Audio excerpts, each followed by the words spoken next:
Hello students, आज हम पढ़ रहे हैं पेज नंबर 38 पर फिफ्थ पॉइंट जो दिया हुआ है, द चेंजिंग कंट्री साइड। जो गांव देहात के एरियाज़ थे वहाँ पर क्या क्या चेंजेस जो हो रहे थे वो पढ़ेंगे हम इस टॉपिक के अंदर। पॉपुलर परसेप्शंस ऑफ किंग्स, जो राजा था, राजा की क्या छवि थी लोगों के बीच में, ठीक है, किस तरह से वो फेमस था, उसके बारे में पढ़ेंगे हम। What did subject think about their ruler, subjects किसके लिए, प्रजा के लिए यूज़ किया गया है। जो प्रजा थी वो क्या सोचती थी अपने रूलर के बारे में। Obviously inscription do not provide all the answers, हमें जो इंस्क्रिप्शन से जो है सही मायनों में कोई क्लियर सा आंसर नहीं मिल पाता इस बात को लेकर। In fact ordinary people rarely left account of their thoughts and experiences, हालांकि जो ऑर्डनरी लोग हैं उन्होंने भी कोई ऐसी लिखित में चीज़ नहीं छोड़ी है जिससे कि हमें वो क्या सोचते हैं, उनके एक्सपीरियंसेस क्या क्या रहे हैं, उनके बारे में सही तरीके से पता चल सके। Nevertheless historians have tried to solve this problem by examining stories contained in anthologies such as the Jatakas and the Panchatantra. अब इसके अलावा और क्या है कि जो हिस्टोरियंस हैं उन्होंने इस प्रॉब्लम को सॉल्व करने के लिए एग्जामिन किया है इन कुछ स्टोरीज़ का जो कि कंटेंड है, एंथोलॉजीज़ लिखी गई हैं। एंथोलॉजीज़ मतलब कि किस्से कहानी जो मौखिक रूप से जो पहले बोले जाते थे उनको लिखा गया है, किसके अंदर, जातक और पंचतंत्र के अंदर जिन स्टोरीज़ को लिखा गया है उनको एनालाइज किया है। Many of the stories probably originated as popular oral tale, बहुत सारी जो ये स्टोरीज़ हैं मौखिक स्टोरीज़ हैं जो फेमस थी उस समय, पॉपुलर थी। That were later committed to writing, बाद में उनको लिख लिया गया था। द जातक were written in Pali language, जब यहाँ पर क्वेश्चन है जातक को कौन सी लैंग्वेज के अंदर लिखा गया, पाली लैंग्वेज के अंदर लिखा गया। और कब लिखा गया, middle of the first millennium century, ठीक है, टाइम पीरियड आपको यहाँ पर बता दिया गया है। अब यहाँ पर एक स्टोरी है गज तेंदु, गन तेंदु, जो कि जातक के अंदर स्टोरी है। ये describe the plight of the subject, जिसके अंदर प्रजा के दुख के बारे में बताया गया है। किससे दुखी थे वो, वेक्ट किंग, जो शैतान राजा था उससे वो परेशान थे, उनसे दुखी थे। These included elderly womens and mans, अब इसमें कौन कौन इंक्लूड था, women, man, cultivators, herders, village boys और इवन एनिमल्स भी इसके अंदर परेशान थे वो। When the king went in disguise to find out what his subject thought about him, जब राजा छिप गया, उसने अपना भेष बदल कर जब प्रजा के अंदर गया ये जानने के लिए लोग उसके बारे में क्या सोचते हैं। Each one them cursed him, हर कोई उसको कोस रहा था। For their miseries, जो भी वो परेशान कर रहा था उसके लिए। Complaining that they were attacked by robbers at night, ये कंप्लेंट कर रहे थे वो लोग कि रात को तो जो है डाकू उन पर हमला करते हैं। And bye tax collector during the day, और दिन में टैक्स इकट्ठा करने वाले आ जाते हैं। मतलब इतना परेशान थे कि दोनों ही तरह से वो परेशान थे, दिन में भी और रात में भी। To escape from this situation, इस सिचुएशन से बचने के लिए people abandoned their village and went to live in the forest, लोगों ने अपने गांव को खाली कर दिया और वो उसमें फॉरेस्ट के अंदर जाकर रहने लग गए। And this story indicate the relationship between a king and his subject. अभी जो स्टोरी है क्या बता रही है, जो राजा है और जो उसकी प्रजा है उसके बीच की जो रिलेशनशिप्स है उनके लिए ये स्टोरी, उनके रिलेशनशिप्स जो है वो बता रही है। एक्सेप्शली द रूरल पॉपुलेशन, जो रूरल पॉपुलेशन थी उसके बारे में। कुड ऑफन बी स्ट्रेन, जो दुखी थी बहुत ज़्यादा। Kings frequently try to fill their coffer, जो राजा था लगातार किसी की कोशिश कर रहा था अपनी तिजोरी को, अपने राजकोष को भरने के लिए। किस तरह से, by demanding high taxes, high tax की डिमांड करके।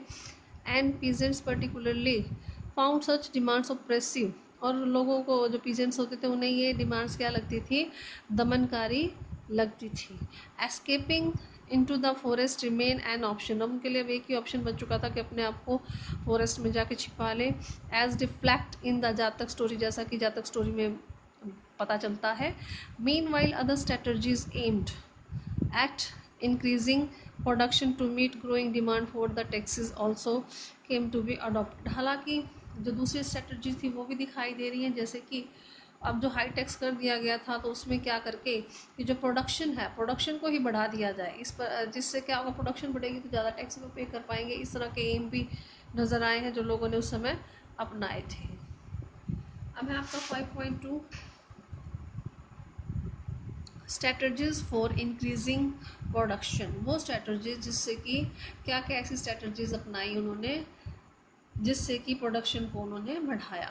One such strategy was the shift to plough agriculture. सबसे बड़ा तो जो प्लो था उसके अंदर चेंज किया गया था। सबसे बड़ी स्ट्रेटजी तो ये थी कि लोहे की जो फाल थी वो लगाई जानी शुरू कर दी थी प्लो के टिप पे, which spread in fertile alluvial river valleys such as those of the Ganga and the Kaveri from century 6th century BCE।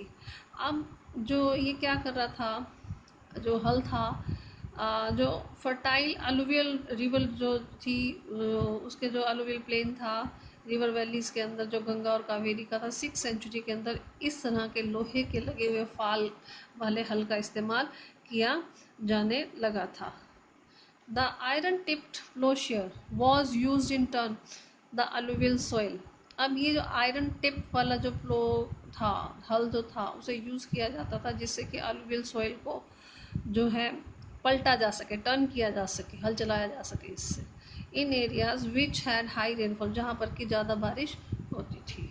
More over in some part of the Ganga valley, ज़्यादातर क्या था कि जो हिस्सा था गंगा वैली का, production of paddy, paddy होता है धान, धान की जो प्रोडक्शन थी was dramatically increase by the introduction of transplantation. Transplantation को इंट्रोड्यूस किया जा चुका था। उससे क्या हो रहा था, ड्रामेटिकली जो धान की फसल है, जो प्रोडक्शन है वो बढ़ रही थी। Although this meant back breaking work for the producer, हालांकि ये कमर तोड़ मतलब मेहनत थी, बहुत कमर तोड़ मेहनत इसके अंदर करनी पड़ती थी प्रोड्यूसर को जो धान उगाना चाहता था। ट्रांसप्लांटेशन जो आज के दिन में भी करते हैं, जैसे आप देखते हैं ना, उसकी धान की वो अलग पहले थोड़े छोटे छोटे पौधे उगा लेते हैं, फिर उसको खेत के अंदर, पानी के भरे हुए खेत के अंदर जैसे दोबारा से बोया जाता है, लाइक इसी तरह से, ठीक है। तो उससे क्या होता है कि जो प्रोडक्शन है उसकी पैडी की वो बहुत ज़्यादा पहले के मुकाबले ज़्यादा होती थी। While the iron plowshare led to a growth in agricultural productivity, जो आयरन लगे हुए टिप वाला जो प्लो था, अब उससे क्या हो रहा था, एग्रीकल्चरल प्रोडक्टिविटी बढ़ रही थी। Its use was restricted to certain part of the continent, मतलब इस कॉन्टिनेंट के कुछ हिस्से तक ही इसका जो यूज़ था वो हो रहा था। Cultivator in next page, page number 39। Cultivator in areas which were semi arid, ऐसे एरिया जहाँ पे कि थोड़े बहुत सूखे एरियाज थे, जैसे कि पंजाब का और राजस्थान का, वहाँ पर इसे अभी यूज़ नहीं किया जा रहा था, लोहे की टिप लगा हुआ जो प्लो है उसको। It till the 20th century, और लगभग 20th सेंचुरी तक। And those living in the hilly terraces, और जो हिली ट्रैक्स पर रहते थे, in the north eastern and the central part of the sub continent, जो नॉर्थ ईस्ट हिस्सा था या सेंट्रल पार्ट था इस कॉन्टिनेंट का, वहाँ पर हो एग्रीकल्चर की जाती थी। हो मतलब कुदाल से पहले खोद के ज़मीन को और फिर उस पर एग्रीकल्चर की जाती थी, और यही which was much better suited to the terrains, और इसी यही बहुत अच्छे से सूट करती थी इन ढलानों वाली जगह पर। मतलब कुदाल लंबी सी लेके उससे खुदाई करके फिर वहाँ पर एग्रीकल्चर की जाती थी। Another strategy adopted to increase agricultural production was the use of irrigation। देखो फर्स्ट इन्होंने क्या बताया, देखो दो चीज़ें अब तक ये बता चुके हैं हमें प्रोडक्शन को कैसे बढ़ाया।